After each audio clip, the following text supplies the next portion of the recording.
લોયોલાના સંત ઇગ્નાસે અધ્યાત્મ સાધના અર્થાત આપણને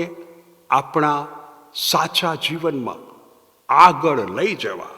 આપણા જીવનને તંદુરસ્ત બનાવવા, આપણા જીવનને પ્રભુની ઈચ્છા પૂરું કરતું બનાવવા એક સાધના સત્ર ઘડી કાઢ્યું છે. અને એ સાધના સત્ર આપણને પ્રભુ આપણી પાસેથી શું અપેક્ષા રાખે છે, એ અપેક્ષા આપણે કેવી રીતે પૂરી કરી શકીએ, એ અપેક્ષા પૂરી કરવામાં આપણે કયા કયા પાપો કરી બેઠા છીએ,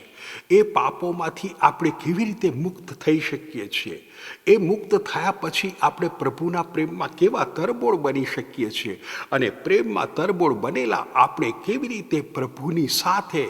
આગળ વધી શકીએ છીએ, એ માટે ગુર્જર વાણી